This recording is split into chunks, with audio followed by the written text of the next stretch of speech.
What's up, everybody? Well, here I am again with my next video. Just trying to update you guys on where I'm at. Day 36 today. Um, and I'll just start out by saying that I feel better today than I did in my last video. And just a little bit better every day since. So, what am I still dealing with today? Very, very, very minor insomnia, and I don't even know if insomnia is probably a stretch at this point because I get plenty of sleep. I just still can't quite sleep. I can't sleep through the night. I can't get like one solid block of sleep. I still wake up a lot, but I'm able to fall back asleep. No restless legs or arms messing with me or anything like that. My temperature's good. Blanket stays on, doesn't have to come on and off anymore. I still sweat at night, but not as bad.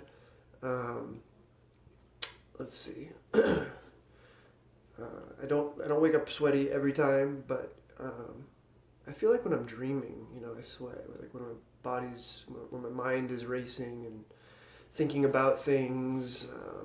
So a little bit of night sweats still.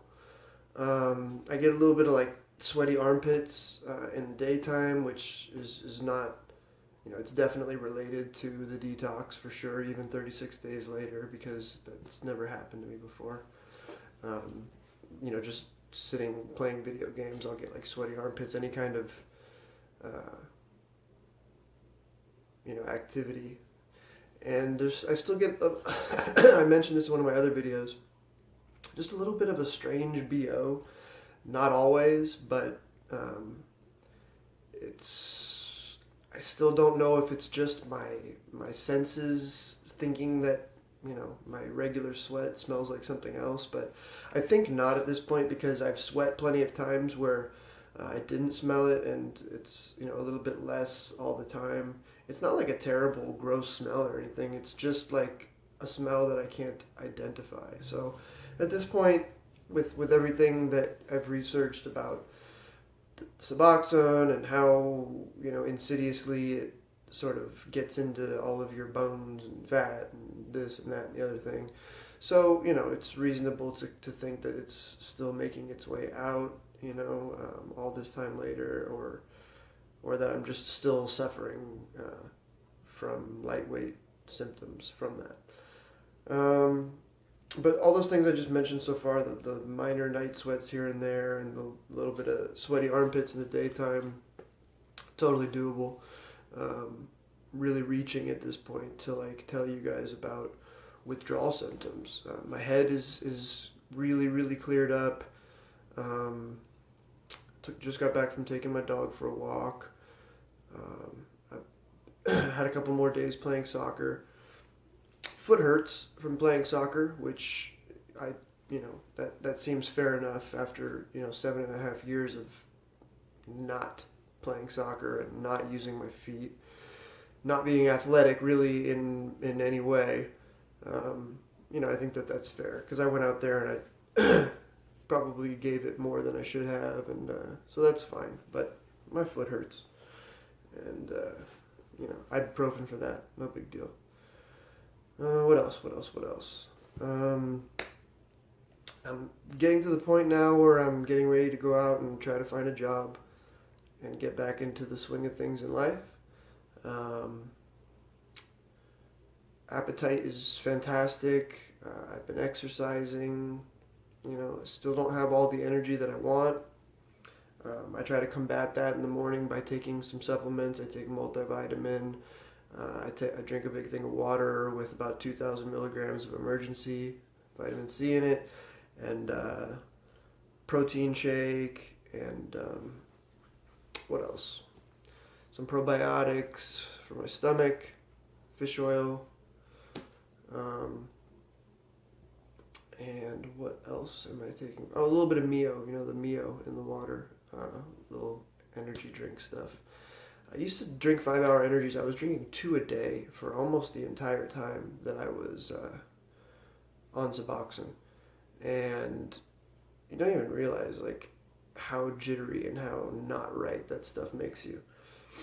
And I find that the Mio is a lot more forgiving, doesn't make me as jittery, but it gets the job done. It gets me moving, gives me that little bit of energy I need, a little bit of oomph, a little bit of push to get my feet going when my mind thinks that I can't. Just trying to stay busy in the daytime, you know. I'm getting up a little bit earlier and earlier every morning, which is easier because I'm actually sleeping. And then, you know, I would say the most difficult part of the day still is the morning. I mean, you wake up and everything in your body is slowed down to a snail's pace. And so you wake up and you're a little bit cold and you're tired. And so you really just kind of have to rev your engine in whichever way you can. And so that's why I start out each day with, you know, the multivitamin and the Mio and the vitamin C and stuff. And it just kind of seems to charge me up in a way that isn't too much and doesn't make me feel all jittery, and just kind of gives me what I need to start the day. It's crazy, you know, you make the first, you know, few videos when you're suffering and you're all you're very introspective and thinking about things, and thoughts just start to flow. And then you start to feel better and you start to feel like you're running out of things to talk about, which is interesting, you know? Like, of course, you know, the point, you know, was to tell you guys about what I was feeling, so you guys could have some idea about what you might be feeling, or compare and contrast what you're going through to what I was going through, or what I am going through. And I just don't have a ton of suffering to tell you guys about it anymore, which is great. You know, it is great. 36 days in, and physically, I feel really well. You still have a little bit of mental fog, but nothing like what it was in the beginning. And just feeling a little bit better all the time is enough for me. It really is. And like I don't feel worse than I did, you know, 5 days ago, and 5 days before that, and 5 days before that. It really, for me, only went kind of up and down during the first 20 days or so. You know, you might have a day where you felt good, and you felt, and it kind of set you back a step, and then you felt really great the next day, and you're asking yourself, am I done with this? Is it done? And then the next day you're like, nope, I'm not. And I feel very much past that up and down point, which is good. The ups and downs are hard, you know, the mania and the depression, you know, that's the kind of person that I am, you know. It's like I'm feeling good, I want to jump up and do some push-ups and, you know, go in the mirror and flex and think about how good I feel about myself because I'm doing all these good things for myself finally. I don't really know what to say else in this video right now. I really just wanted to check in with you guys, let you see my face, tell you today's day 36 and I'm still here. No relapse, no cravings. For me, the obsession has very much been removed, and that is, you know, an AA saying, but don't let that turn you off. You know, it's just it's accurate. You'll hear it said a lot. You know, the obsession either has been removed or it hasn't. And for me, the obsession was removed over the past 7 years of being on the Suboxone. It's not as though suddenly the obsession was removed during my detox right now.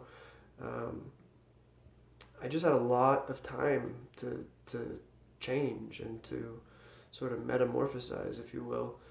And I'm not saying I'm not an addict anymore. I'm not saying that, you know, I'm safe sitting in a room with a bottle full of pills. You know, I'm not cocky or stupid enough to think any of those things. But sitting here, and for the past 36 days, I mean, I've gone through a lot of depression and pain and crying and laughing, but not, you know, at no point was I ever like, all right, I just really, really need to go figure out some way to get some opiate in my body. Excuse me. So it's a really big blessing, and I wish that for every one of you. I think that's about all I have for this video right now. If anybody has any questions about anything, or if you're struggling and you want somebody to talk to, message me below, and I absolutely will contact you back immediately.